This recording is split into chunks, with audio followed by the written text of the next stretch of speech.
इमरान खान पर आयद होने वाली फर्द जुर्म अदालत में चैलेंज हो गई। आज के बाद से पाकिस्तान के नए कानून के मुताबिक मैं यानी कि अबरार कुरैशी सहाफ़ी नहीं रहा या सहाफ़त छोड़ दी। ये भी आज की एक अहम खबर है। लापता अफराद का केस, उसमें जज ही लापता हो गए। अदालत ने 10 अफराद के बारे में क्या फ़ैसला दिया, आज की इन 4 अहम खबरों के ऊपर आपसे बात करेंगे। अस्सलाम वालेकुम, आप देख रहे हैं गोरख धंधा अबरार कुरैशी। आपसे मुखातिब हूँ। एंटी टेररिज्म जो कोर्ट है उसने साइफर केस के अंदर एक फ़ैसला दिया था जिसमें फ़र्द जुर्म आयद की गई थी इमरान खान के ऊपर और शाह महमूद कुरैशी साहब के ऊपर।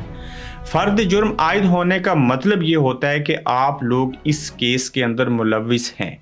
सज़ा नहीं सुनाई गई, सज़ा तब सुनाई जाती है जब आपके पास एविडेंस हो और सारी चीज़ें हों। ताहम जब फ़र्द जुर्म आयद हो जाए तो इस मीन्स कि ये ट्रायल चलेगा, आप इस केस में शामिल थे, आप इसमें मुलव्वस हैं और फ़र्द जुर्म ये आयद की जाती है कि आपके ऊपर ये फ़र्द जुर्म बनती है कि आपका ट्रायल किया जाए।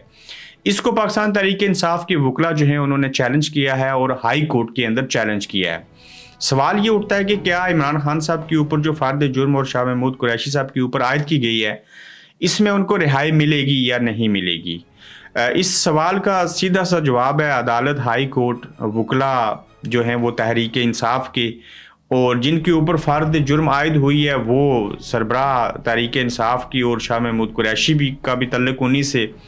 तो इसका सादा सा जवाब यह है कि रिहाई नहीं मिलेगी, चूँकि ये पाकिस्तान है, क्योंकि ये इस्लामी जमहूरिया पाकिस्तान है। दूसरी बात, यहाँ कानून नहीं है। फिर कहा जाए तो यहाँ कोई आइन नहीं है, यहाँ पे कोई इंसाफ नहीं है, तो भाईजान क्यों मिलेगी उनको रिहाई। तो चैलेंज तो कर दिया गया है, देखते हैं हाई कोर्ट में उसके बावजूद हमारी बातें जो हमें कैसे गलत साबित होती हैं और वो सच्चे साबित होते हैं, मगर चैलेंज कर दिया गया है। पाकिस्तान तहरीक इंसाफ के वकला अपने हिस्से का काम कर रहे हैं और करते रहेंगे। फिर देखिए कि आज पाकिस्तान के अंदर जो है वो एक नया कानून बनाया गया, एक नई पॉलिसी जारी की गई और उसके तहत ये कहा गया कि जो लोग किसी भी टीवी या बड़े अखबार के साथ या किसी भी अखबार के साथ मुंसलिक नहीं हैं वो सहाफ़ी नहीं कहलवाएंगे, भले वो किसी वेबसाइट के ऊपर क्यों ना लिखते हों। जैसे मेरे 1.1 मिलियन से ज़ायद फॉलोअर्स हैं। मैं अगर कहीं पे आपके सामने ये बात कर रहा हूँ, मुझे 17 साल जर्नलिज़म में हो चुके हैं। मैंने अखबारात के साथ काम किया, मैंने रेडियो के साथ काम किया, मैंने टीवी के ऊपर काम किया। लंदन से समा का जो पूरी बीट थी ये करता रहा। मैंने 4 साल से ज़ायद अरसा समा के ऊपर काम किया। मैंने समा टीवी के ऊपर ब्रेडफोर्ड यूके से टॉक शो होस्ट किए। अब मैं खुद अपना गोरख धंधा टॉक शो होस्ट करता हूँ, लोग देखते हैं, 2 लोग सुनते हैं, तजुर्बा है।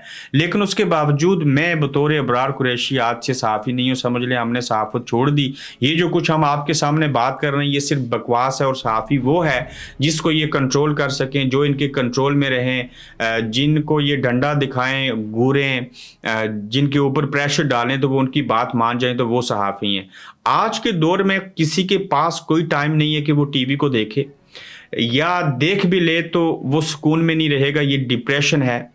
फिर अखबारात के अंदर इश्तिहारात लेके अपनी मर्ज़ी की खबरें चलवाई जाती हैं और अपनी मर्ज़ी की पॉलिसी के तहत चीज़ें होती हैं। ये तो वाहिद हम चंद लोग हैं, गिने चुने लोग बाकी हैं जो कोशिश करते हैं कि दूसरों के गुनाह अपने सर न लें और जो हक और सच की बात है उसको बयान किया जाए, और उन्हीं को आप कह रहे हैं कि आप सहाफ़ी नहीं हैं। यूट्यूब के ऊपर, सोशल मीडिया प्लेटफॉर्म के ऊपर बेशतर ऐसे लोग हैं जो टेलीविज़न के ऊपर बैठे हुए सहाफ़ियों से बेहतर हैं। कितने लोग हैं जो टेलीविज़न के ऊपर भी शो करते हैं और प्राइवेटली भी जो है वो अपने यूट्यूब चैनल के ऊपर प्रोग्राम करते हैं, तो क्या वो भी सहाफ़त के ज़मरे में नहीं आता। और क्या अगर इमरान रियाज जो है वो पाकिस्तान पूरे का एक ऐसा सहाफ़ी था जिसकी आपने बोलती बंद कर दी, वो बोल नहीं सकते, जिनके साथ जुल्म किया, उनकी रेटिंग तो जो टेलीविज़न के ऊपर बड़े बड़े चैनल्स पे बैठते हैं उनसे ज़्यादा अच्छी थी। तो क्या आज वो दोबारा से अगर बात करेंगे तो इमरान रियाज खान जो है वो सहाफ़ी नहीं कहलवाएंगे? क्या सहाफ़त की डेफिनेशन क्या है ये आप लोग हमें बताएंगे, और जो आप जिसको कंट्रोल करें, जो आपको पसंद हो वो सहाफ़त होगी। सहाफ़त नो डाउट पाकिस्तान के अंदर बेशुमार चीज़ों में इस्लाहात की ज़रूरत है, सारा कुछ बेहतर किया जा सकता है, मगर ये कौन सी मंतक आप लेके आ गए हैं कि जो यूट्यूब के ऊपर बैठ के प्रोग्राम करते हैं, हमें कितनी ऑफर्स आती हैं, फलां टीवी चैनल के ब्यूरो चीफ बन जाएं, फलां टीवी के टॉक शो में आ जाएं। माजरत के साथ क्यों हम अपना टाइम वहाँ पे ज़ाया करें जिसमें यही खबरें देनी है। हमने लंदन जाके मियाँ साहब बीमार, मियाँ साहब आके ओपन हार्ट सर्जरी हो गई, खान साहब आगे फलां चीज़ होगी, वो कोई सहाफ़त है, वो कोई खबर है। हमने इसी वजह से बहुत पहले जो था वो टीवी से किनारा कशी इसलिए इख्तियार की कर ली थी कि हमारी सलाहियतें मर रही थी, हमने अपने प्लेटफॉर्म बनाए। आज हमें जो है वो दुनिया के बड़े इदारे, वो फेसबुक जो है और जो यूट्यूब है और जो हमारी वेबसाइट हैं, जो बाकी जगह हैं, उससे हमें बेहतरीन सोर्स ऑफ इनकम आता है। वो हमें पूछते नहीं आपने काम क्यों नहीं किया, एक माइक्रो सेकंड लेट नहीं करते। हमारी तनख्वाह जो हमारे पैसे होते हैं वो हमें बेच देते हैं यूएस डॉलर में। हमें किसी की मुताजी नहीं है, हम तो टेलीविजन वालों से बेहतर हैं। बताएं उनको कि क्या टीवी के ऊपर बैठ के वो अपनी मर्जी का प्रोग्राम कर सकते हैं, क्या वो सारा कुछ बयान कर सकते हैं जो उनके दिल में है, क्या वो उस सच को, उस हकीकत को बयान कर सकते हैं जो कुछ मुल्क के अंदर खिलवाड़ हो रहा है। तो कंट्रोल मीडिया अगर सहाफ़त है तो लानत ऐसी सहाफ़त के ऊपर। हम अपने आप को आपके सामने नहीं मनवाएंगे कि हम अच्छे सहाफ़ी हैं या बुरे हैं। हमने अवाम के सामने अपने आप को पेश करना है, कौन क्या है और किस तरह से कौन सहाफ़त करता है। ये सहाफ़त भी हमें ये इदारे सिखाएंगे कि जिनके ज़ेर साया हम काम करें और बाकी चीज़ें हों। यूट्यूब के ऊपर बैठे हुए सहाफ़ी और सोशल मीडिया पे काम करने वाले लोग टीवी चैनल्स के ऊपर बैठे हुए लोगों से ज़्यादा अच्छे हैं और बेहतर सच बोलते हैं, बजाय इसके कि वहाँ टीवी को ऑन करके बेहूदगी और वहाँ पे डिप्रेशन के मरीज़ बन के हम उन चीज़ों को देखें। जिस जगह सच नहीं है, जहाँ झूठ को झूठ और सच को सच नहीं कहा जाता, उस सहाफ़त को कौन मानता है। कौन सा एक टीवी चैनल है जिसके ऊपर बैठ के अपनी मर्जी से चीज़ें कर सकते हैं। सारा कंट्रोल मीडिया। अगर कोई आज़ाद मीडिया है तो वो सिर्फ सोशल मीडिया और ये यूट्यूब के चैनल हैं। मत बताइए कौन सा सहाफ़ी है। आपके कानून के मुताबिक अमल करना पड़ जाए तो आज से तो हमने सहाफ़त छोड़ दी, मैं तो प्रोग्राम ही ना कर सकूं क्योंकि हम तो सहाफ़ी नहीं हैं। क्या आपसे सर्टिफिकेट लेना पड़ेगा कि कौन सहाफ़ी और कौन नहीं है? अवाम हमें बताएंगे कि कौन सहाफ़ी है या कौन सहाफ़ी नहीं है। ये इस तरह के कानून को लागू करके आप दूसरों को ब्लैकमेल नहीं कर सकते, आप उनको टाइटल नहीं दे सकते कौन सहाफ़ी है और कौन नहीं है। ये जजमेंट आप अपने पास रखिए। सहाफ़त के रमूज़ व औकाफ और जो भी चीज़ें हैं उससे हम बाखूबी वाकिफ़ हैं और हमें पता है सहाफ़त कैसे की जाती है और सहाफ़त क्या होती है। कंट्रोल सहाफ़त अगर करना है तो उससे बेहतर है कि घर में आराम से बैठ जाएं।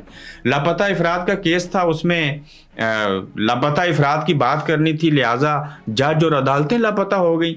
आज सुबह 9 बजे से लेकर दिन 2 बजे तक ये जो बलूचिस्तान से लोग अगवा होते हैं, जिनका स्टेट के साथ मामला है, उसमें कुछ ऐसे भी होंगे जो गद्दार होंगे।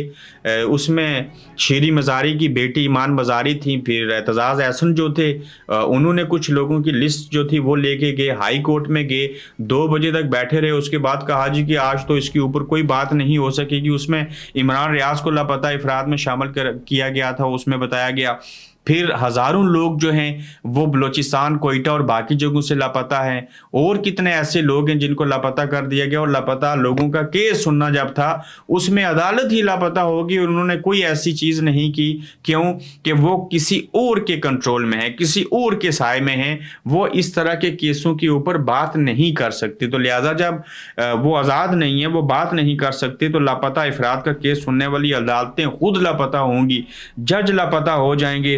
तो ऐसी हालत के अंदर लोगों को कभी इंसाफ नहीं मिलेगा। इस मुल्क के अंदर पहले इंसाफ नहीं था, अब तो मजीद जनाजा निकल चुका है इसका। और लापता अफराद की बात करने वाले चीफ जस्टिस, मौजूदा अभी चीफ जस्टिस हैं सबसे बड़ी अदालत सुप्रीम कोर्ट के काजी फाइज ईसा साहब, उनसे कोई पूछे कि आप कहीं कोई रहनुमाई करें, आप इसके ऊपर मोटो ले लें। आपको बड़ा दुख और बड़ा दर्द होता था जब आप चीफ जस्टिस नहीं थे और लापता अफराद की बात करते थे। अहमद मीर साहब को मैं बड़ा क्रेडिट दूंगा, उन्होंने लापता अफराद के ऊपर बहुत जगहों के ऊपर आवाज़ उठाई। काजी फाइज ईसा साहब बोलते रहे। तो क्या लापता अफराद के ऊपर केस अदालत में लेके जाना और उसको सुनना नहीं चाहिए, उसके ऊपर फैसला नहीं आना चाहिए? बिल्कुल आना चाहिए। लेकिन हमारे मुल्क की अदालतें और जज खुद लापता हैं, वो लापता अफराद का केस कैसे सुनेंगे?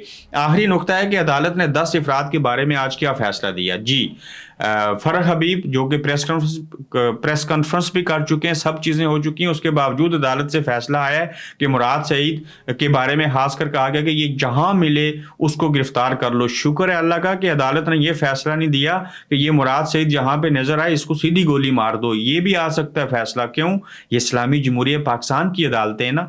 फिर फरह हबीब ने प्रेस कॉन्फ्रेंस कर दी, सारी चीज़ें होगी, उसके बावजूद चूंकि उन्होंने एक दो ट्वीट किए हैं, आज भी वो इस निज़ाम के खिलाफ मेरे ख्याल से एक दो दफ़ा बोले हैं, तो उनका भी नाम बीच में शामिल किया, और भी बेशुमार लोगों के इन्होंने नाम बीच में रखे हैं, और उन 10 अफराद के बारे में ये फैसला दिया गया है कि ये जहां मिलें इनको पकड़ो और गिरफ्तार कर लो। ये इख्तियारी नहीं, उससे भी ऊपर किसी और चीज़ के ज़मरे में आते हैं। तो ये 10 अफराद, बाकी लोगों के भी नाम शामिल हैं, लंबी बात है, लेकिन फरह हबीब, मुराद सईद और चंद और लोगों के नाम उसके अंदर शामिल हैं। ये आज का गोरख धंधा था। अपना ख्याल रखिएगा और अपना फीडबैक ज़रूर दीजिएगा। यूट्यूब चैनल को सब्सक्राइब कीजिएगा और फिर मिलेंगे इंशाल्लाह नए एपिसोड में आपसे। आप देख रहे हैं गोरख धंधा अब्रार कुरैशी के साथ।